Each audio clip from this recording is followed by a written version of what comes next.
Hello everyone, and welcome to this short video sharing my experience of building the recently issued ICM Ki-21 in 1/72nd scale. The Ki-21 hasn't been widely kitted over the years, has it? The only representation in 72nd scale I can think of was the Revell Japan offering from the 1970s. This represented the Ki-21-2, and whilst it was a reasonably good kit for its time, it was never widely available in the UK. ICM have rectified the situation with this very welcome rendition of the Ki-21 1B. So let's have a look at how good it actually is. The kit includes 163 parts spread across 7 runners, one of them clear. Excellent quality of moulding with good surface detail has been a feature of recent ICM kits, and this one doesn't disappoint. There's not a trace of flash, and the surface detail is well represented with a mixture of engraved and raised detail. All surfaces have a very subtle textured finish which gives a sort of semi-matte appearance that really helps with the paintwork. You can get an idea of the quality of the detail and that type of surface finish from the photos here. The breakdown of the parts, such as a separate tail section, suggests that other variants of the plane may be in the pipeline. Let's hope so. The decal sheet is well printed and contains markings for 4 different aircraft, all sporting the overall Japanese Army grey-green scheme. In fact, very few of the decals were used on this build, as you'll see. Certainly made use of the dedicated paint set though, first time I've come across a set being dedicated to a particular model. And the ASK scale mask set, well, it's not really an option, is it? When you've got the complex glazing shown on this kit, it's more of an essential, and it certainly proved its worth. Construction began with the fuselage interior, and this is extensive, covering 32 separate stages in the instruction booklet and involving some 60 parts, plus several decals represent varying instrument panels. Assembly is straightforward and the fit of parts is very good, with the exception of the lower rear windows, parts E14 and 15.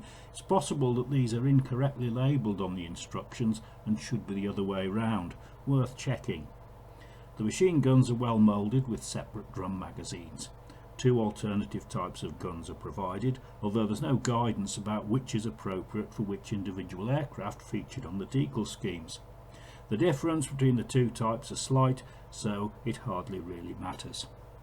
Another point is that before the fuselage interior can be sprayed, the transparencies need to be masked.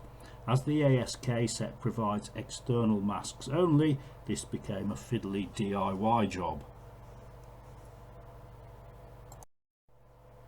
When it comes to painting, the guidance provided in the instructions is a bit vague. The general interior is supposed to be painted dark grey, with Revell, Tamiya or ICM colour options being identified. In fact, the Holt's plastic primer I used to prepare the surface looked a good enough match on its own to me. The black parts, in order to avoid a pure matte black finish, were painted with a mix of 3 parts Revell M8 black with 1 part G51 blue, and gave a slightly more authentic finish, I thought. Once the spraying was done, fuselage interiors were treated with a light wash of Florimodel's black weathering, and the component parts could be assembled. Everything fitted well. This included the decals, which conformed to the raised details on the panel with little problem, helped by a prep coat of gloss varnish. Seat cushions are provided as separate items for the pilot and co-pilot. They are painted ICM 1062 British khaki, which was provided in the accompanying paint set. The only notable omission was a total absence of any representation of the seat belts, so some old-fashioned self-fabrication was necessary. Thinly sliced strips of masking tape were cut and painted, with buckles coming from scrap items on various old photo etch sheets. Assembling the completed fuselage halves raised some minor issues. There were no gaps, but some misalignment ahead of the cockpit and on the underside was evident, requiring a bit of filling and sanding to correct. When the transparency under the nose was fitted, there was a small step with the fuselage. This was tricky to cure because the glazing was so close to the area needing to be sanded.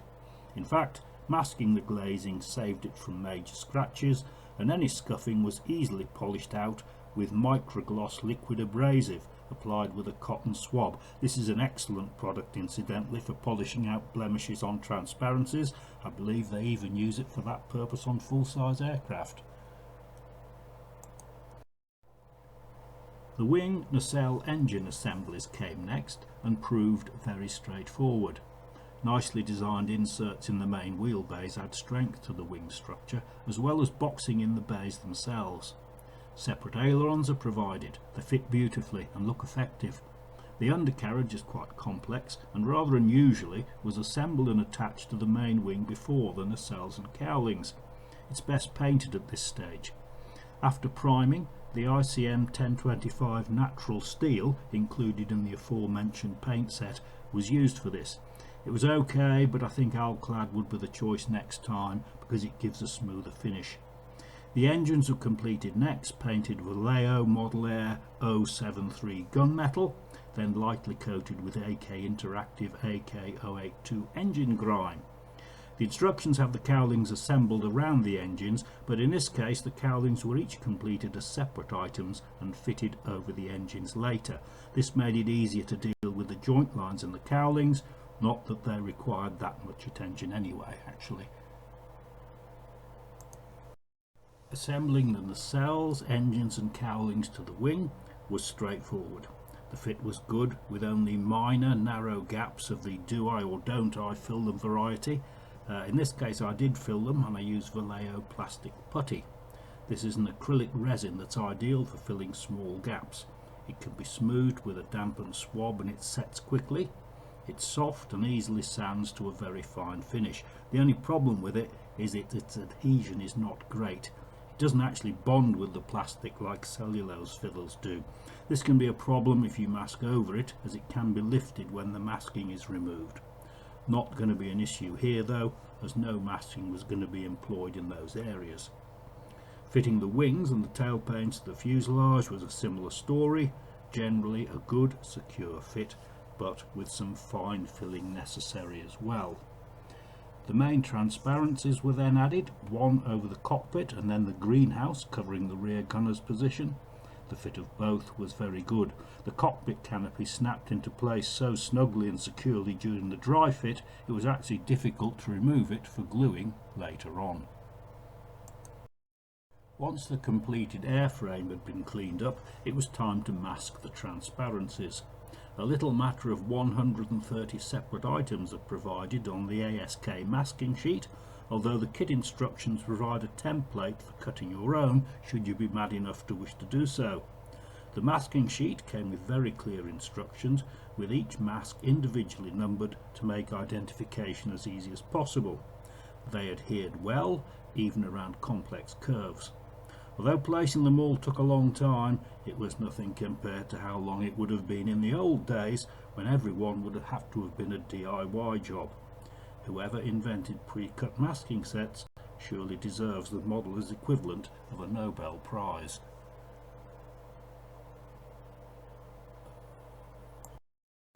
With the masking in place, an overall grey primer coat was applied. One or two minor blemishes needed tidying up, and then the pre-shading of the panel lines was done with a thin mix of Revell No. 8 matte black. This was an important step as it provided tonal variation for the final single colour top coat that was applied next. The advantage of pre rather than post shading is that it enables the modeller to build up the main coat gradually and make your own decision as when the desired finish is achieved.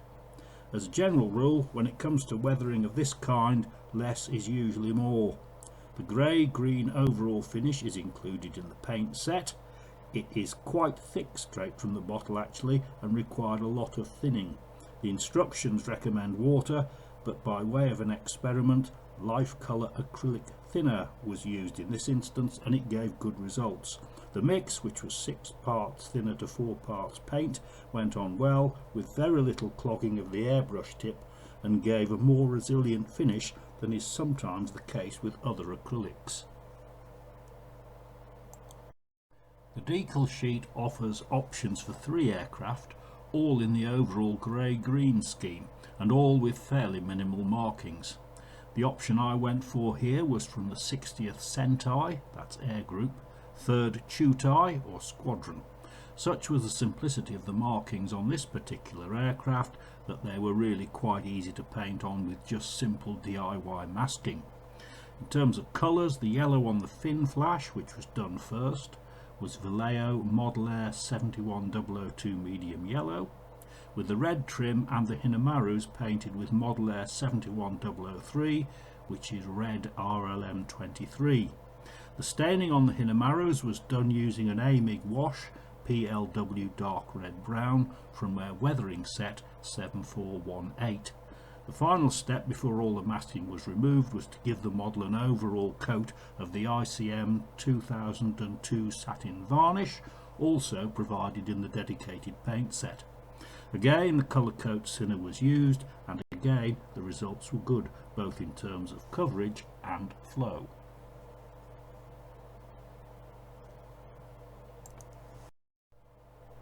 The previous slide and this one show how well the canopy masking worked. It took almost as long to remove the individual masks as it had to put them on in the first place. The edge of each one was carefully lifted with the point of a scalpel, then lifted away with a pair of fine tweezers. As you can see, the results were very pleasing. Even though the masking had been in place for 2 weeks, it came off easily and left no trace of residue. Of all the 130 odd panels, only 3 needed any sort of retouching, and this was easily done with a sharpened cocktail stick dampened with enamel thinner. It was this point that the beautiful clarity of the ICM transparencies became evident. Much more of the interior detail can be seen than was expected, and the addition of the highly visible seat belts proved a particularly worthwhile exercise. So, as I hope you can see from the last couple of slides, this is another very good kit from ICM. It combines good design with an excellent standard of moulding and overall detail. It's fairly complex, but it assembles easily and should be accessible to all but the most inexperienced of modelers. So there we go. Thank you very much for listening and watching. I hope you find it interesting and informative, and you'll join me again soon for my next offering. Thanks again, and goodbye for now.